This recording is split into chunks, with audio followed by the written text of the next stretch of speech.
We always think it will be loud, like a storm, or like a plate smashing against a tiled floor.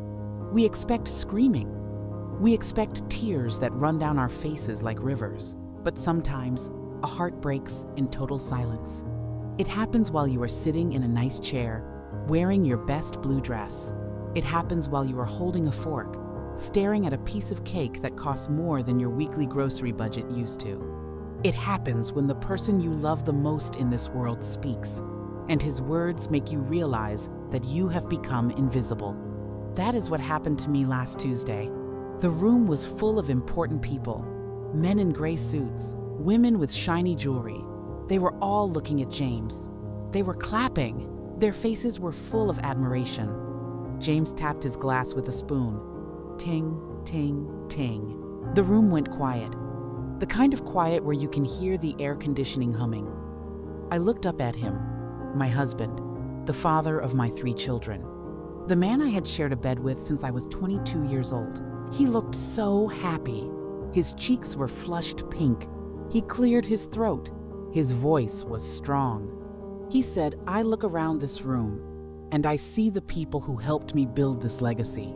I see my partners. I see my dedicated staff. I see my mentors." I sat up a little straighter. I smoothed the napkin on my lap. I waited. I waited for him to say my name. I waited for him to say, "And I see Martha." "I am a self-made man," he said. "I started with nothing in my pocket. No one handed me anything. I worked late nights. I sacrificed my weekends. I built this life with my own 2 hands, through sheer will and determination.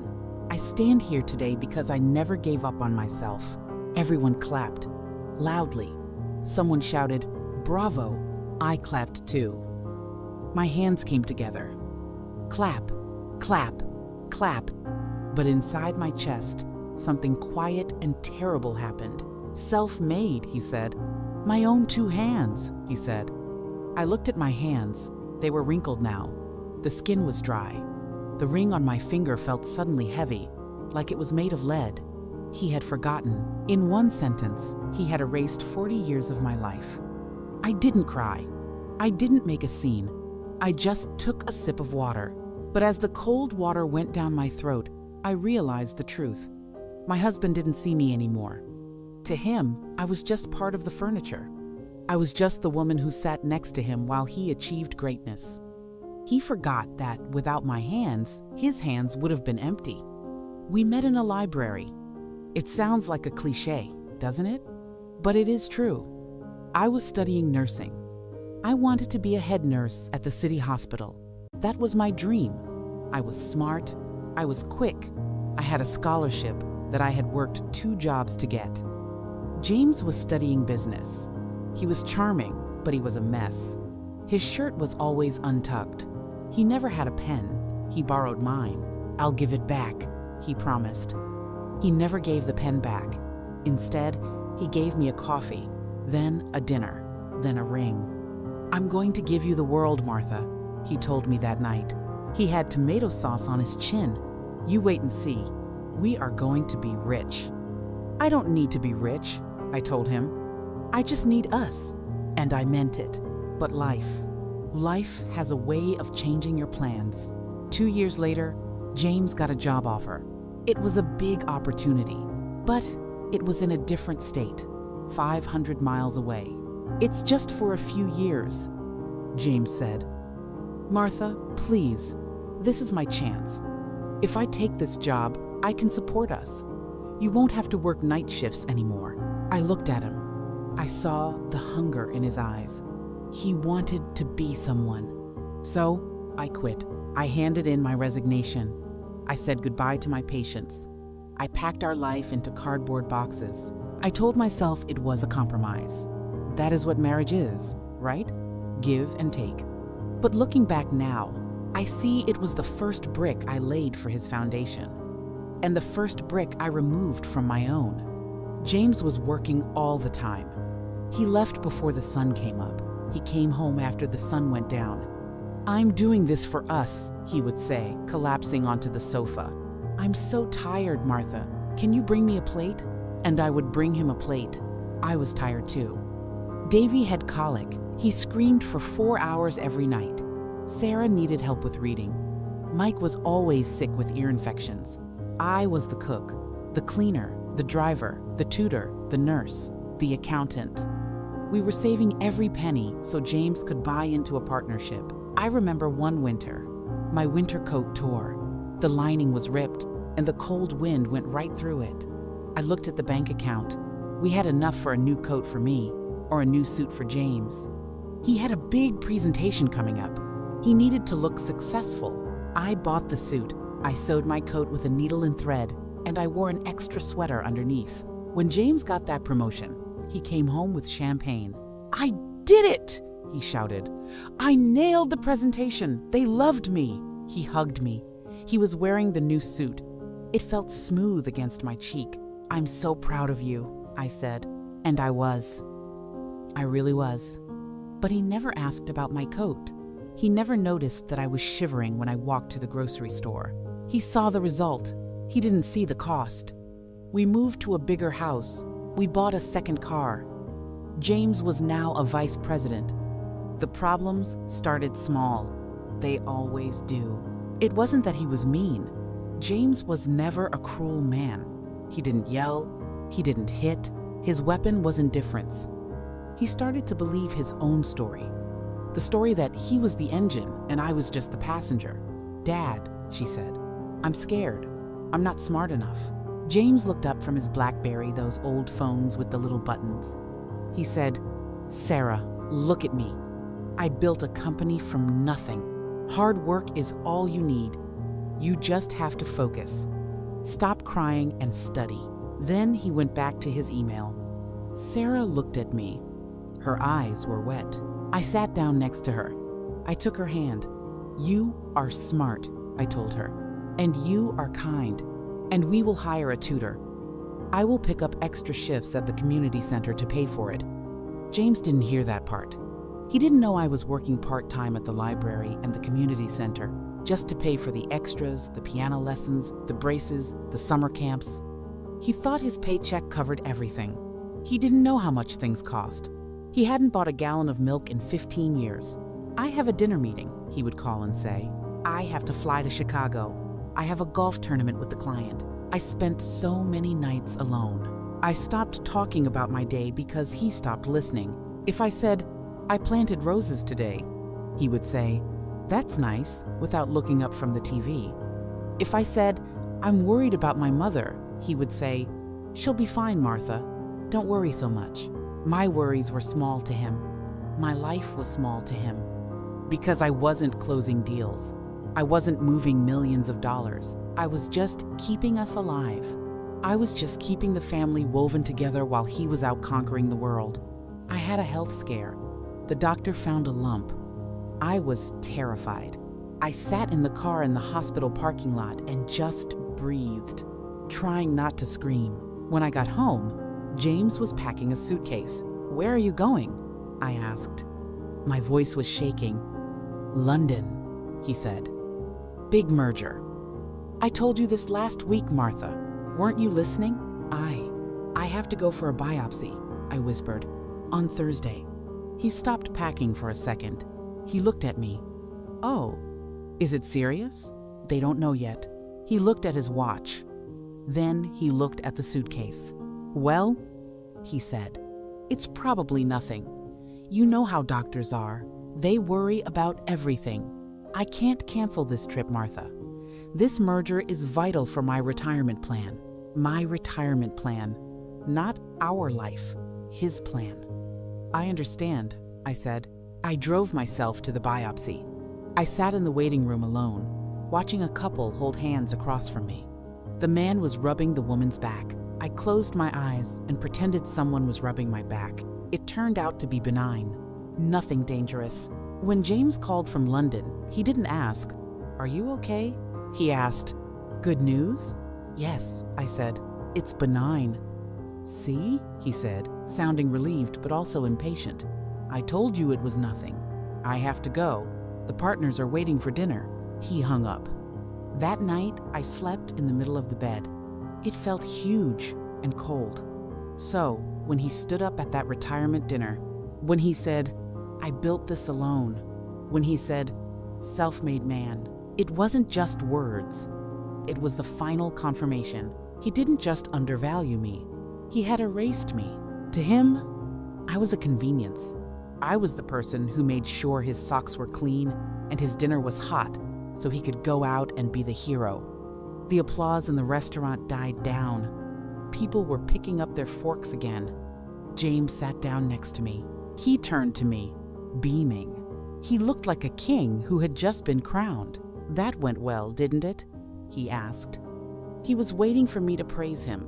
He was waiting for me to say, "Oh yes, James, you were wonderful." I looked at him. I really looked at him. I saw the wrinkles around his eyes that I had kissed 1,000 times. I saw the hands I had held while our children were born, and I felt nothing. The love wasn't gone, but it was frozen. It was buried under 40 years of unacknowledged labor. I picked up my fork. "The soup looks cold," I said softly. He frowned. "What?" "The soup," I said. "It looks cold." I didn't praise him. I didn't smile. That was the moment the rebellion began. It wasn't loud.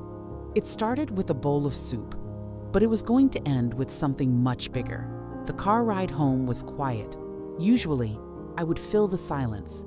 I would ask who he talked to, what the food was like, how his boss was doing. Tonight, I looked out the window. "You're quiet," James said after 10 minutes.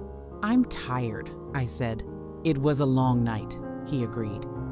"But did you see the look on Johnson's face when I talked about the merger?" He was jealous. I could tell. He kept talking. He talked about himself for 20 minutes. He didn't ask me if I had a good time. He didn't ask me why I was quiet. We got home. The house was dark. We walked into the kitchen. The stillness of the house felt heavy. James loosened his tie. "I'm going to have a nightcap. Want one?" "No," I said. "I'm going to bed." "Okay, good night." He didn't notice. He still didn't notice. I went upstairs. I took off the blue dress. I took off the heavy earrings. I sat at my vanity table and looked at the woman in the mirror. "Who are you?" I asked her. "You are Martha. You were a nurse. You play the piano. You make the best apple pie in the county. You know how to fix a leaky pipe. Why have you let yourself become a ghost?" I opened the drawer of my vanity. Inside, buried under some scarves, was a notebook. I took it out. It was a ledger. Not a money ledger, a life ledger. I had started it years ago. On a day when I was feeling particularly unappreciated, I would write down things I did, just to remind myself that I existed. November 12, fixed the garage door, saved $200. Deck 4, stayed up all night with James's mother at the hospital, organized James's tax receipts. I flipped through the pages, hundreds of them, thousands of hours. I took a pen. I wrote today's date, and I wrote, "Tonight, I realized I am done waiting for a thank you that will never come." The next morning, the rebellion moved to phase 2. James came downstairs at 8 a.m. He was retired now, but he still liked his routine. Coffee, toast, 2 eggs, the newspaper. He walked into the kitchen. The kitchen was empty. There was no smell of coffee. The table wasn't set. The blinds were still closed. He looked confused. He walked to the bottom of the stairs. "Martha?" he called out. "Martha?" No answer. He walked back into the kitchen. He opened the fridge. He looked at the empty coffee pot. He came upstairs to the bedroom. I was sitting in the armchair by the window, reading a book. I was dressed. I had my shoes on. "Martha?" he asked. "Are you sick?" I turned a page. "No, I feel fine." "Oh," he paused. "The coffee isn't made." "I know," I said. He waited. He waited for the explanation. He waited for me to say, "Oh, silly me. I forgot. Let me run down and fix it." I didn't move. Are you going to make it?" he asked, a little irritation creeping into his voice. I closed my book. I looked him in the eye. "No," I said.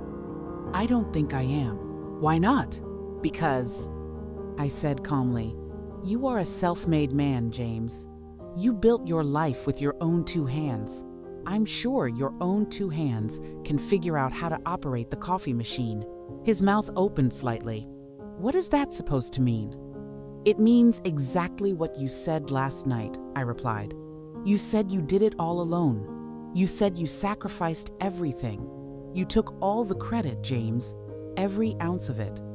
So, if you did it all alone then, you can do it all alone now. You're being ridiculous, he scoffed. It was a speech. It was just a speech. It was the truth, I said. It was your truth. And now I am going to let you live it. I stood up. I picked up my purse. Where are you going? He asked. Panic. Actual panic in his eyes. I'm going out, I said. When will you be back? I don't know, I said. I'm retired too, remember? My shift is over. And I walked out of the room. I walked down the stairs.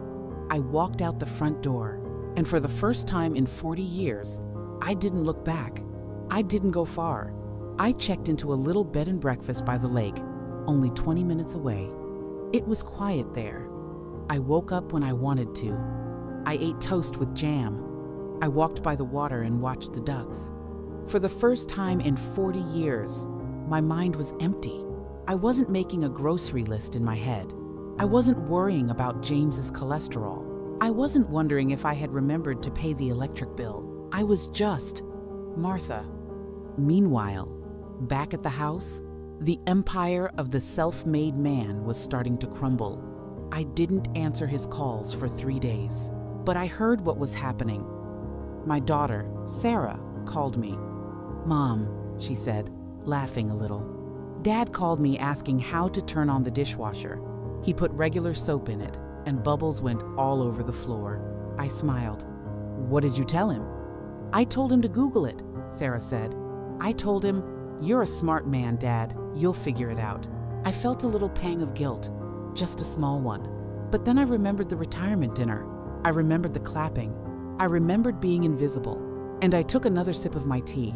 By day 5, the house was a disaster. The trash hadn't been taken out. The plants were wilting. And James was realizing that a house doesn't run on magic. It runs on sweat. He was realizing that he had never actually been home. He had just been a guest in the hotel I managed. The breaking point came on a Tuesday, exactly 1 week after the dinner. James was sitting at the kitchen table. He was trying to find a document, his tax information for the accountant. He always just signed where I told him to sign. He never knew where the files were kept. He was tearing the office apart. Drawers were open, papers were everywhere. And then the lights went out. He had forgotten to mail the check. The one thing I did on the 1st of every month, like clockwork. I imagine him sitting there in the dark. The silence of that big house must have been deafening. No dinner cooking, no TV humming, no wife asking him about his day, just him and his success. He realized then that you cannot hug a legacy. You cannot have a conversation with a bank account. And a self-made man is the loneliest man in the world when the lights go out. My phone rang. It was 9 p.m. I looked at the screen. James. I hesitated. Then I swiped green. Hello? His voice was quiet, broken. Martha? Yes, James. The lights went out, he said. He sounded like a little boy. I know, I said. The bill was on the counter. I didn't see it. He whispered. I don't see anything, Martha. I can't find the tax papers. I don't know how to work the thermostat. The house is cold. I didn't say anything. I let the silence stretch between us. I'm coming to get you, he said. Please, tell me where you are. I don't want to be rescued, James, I said softly. I'm not a damsel in distress. I'm on vacation. I'm not coming to rescue you, he said. His voice cracked. I'm coming because I'm starving, and I don't mean for food. He arrived an hour later. He looked terrible. His shirt wasn't ironed. He looked 10 years older than he did at the party. He walked over to where I was sitting. He didn't sit down. He stood there, holding his hat in his hands. "I found your notebook," he said. I looked up. "My notebook?" "The ledger," he said. "In your vanity table. I was looking for candles when the power went out. I found the book." He pulled the little black book out of his pocket. "I read it," he said. "I read the last 10 years. He opened a page. His hands were shaking. October 14th. James has a cough. Made soup. Steamed his suit for the conference. Packed his medicine. He looked at me. His eyes were red. "I didn't know," he said. "I didn't know you wrote it all down." "I had to," I said calmly, "because you never remembered. I wrote it down so I wouldn't feel like I was going crazy, so I would know that I mattered." He dropped the book on the table. He fell to his knees, right there in the lobby of the bed and breakfast. My proud, strong husband. On his knees on the rug. "I said I was self-made," he whispered. The tears were finally falling now. I stood in front of everyone and said I did it alone. "Yes," I said. "You did." "I was lying," he said. "I was a liar." He reached out and took my hand. His hands were cold. "I am not self-made, Martha. I was Martha-made. Everything I am, everything I built, it stands on your shoulders. I was the face, but you were the spine, and I broke the spine." I looked at him. I saw the regret. It wasn't just words. He had lived a week in my shoes, and the shoes were too heavy for him. "I don't want a manager, James," I told him, keeping my voice steady. "And I don't want a boss. I want a partner. I want someone who knows that the coffee doesn't appear by magic. I know." He wept. "I know now. Please, come home. I don't care about the retirement money. I don't care about the legacy. I miss my best friend." I looked at his weeping face. The anger in my chest, the hard knot that had been there for 40 years, began to loosen, just a little. I squeezed his hand. "You have to pay the electric bill first," I said. He let out a watery laugh. "I will. I'll pay it tonight." I went home, but I didn't go back to the way things were. We made a new deal. James is retired now, truly retired, and that means he has time. He is learning to cook. He burns the toast sometimes. His pasta is a little too soft, but he makes it. And every morning, when I come downstairs, the coffee is waiting. He pours it into my favorite mug. He brings it to the table, and he doesn't just put it down and walk away. He sits with me. Last week, we were invited to another dinner, a party for one of his old partners. I wore the blue dress again. We sat at the round table. The partner stood up to make a speech. He started talking about hard work, about grit, about doing it all himself. James leaned over to me. He took my hand under the table. He whispered, "He has no idea, does he?" I smiled. "No, he doesn't." James squeezed my fingers. "I'm going to tell him later," he whispered. "I'm going to tell him to go home and thank his wife before the lights go out." It took a breakdown to get a breakthrough. It took silence to be heard. My heart did break that night at the restaurant. But hearts are like bones. When they heal, sometimes they heal stronger than before. I am not invisible anymore. And my husband, he finally sees me, not as the woman behind him, but as the woman beside him. And that is the only legacy that really matters. It has been a year since the lights went out in our house. Yesterday, while I was cleaning out the drawers, I found the black notebook again. My ledger, the book where I used to hide all my invisible work, hoarding it like secret treasure because I was afraid it would be forgotten. I opened it. I looked at the blank pages at the end. I picked up a pen. I hovered over the paper, but I realized I didn't have anything to write. Not because I wasn't doing anything. I still tend the garden. I still organize our family gatherings. I still make sure the sheets are soft and the house is warm. But I don't need to write it down to prove it exists anymore. Because now, when I iron a shirt, James says, "Thank you." When I make a meal, he says, "This is delicious, Martha. I appreciate the time you took." The silence in our house isn't heavy anymore. It's the comfortable silence of two people who are pulling the wagon together, side by side. I closed the book. I put it in the back of the closet. I don't need a ledger when I have a witness. If you are listening to this, maybe you are sitting in your car. Maybe you are folding laundry late at night while the house sleeps. Maybe you are sitting next to someone who has forgotten to look at you. I want to tell you something. Don't wait for 40 years. Don't wait until you are sitting in a fancy restaurant with a broken heart. If you are the one doing the invisible work, the cleaning, the planning, the worrying, know this. You are the architect of your family's life. You are the foundation. Just because the foundation is underground doesn't mean it isn't holding up the whole building.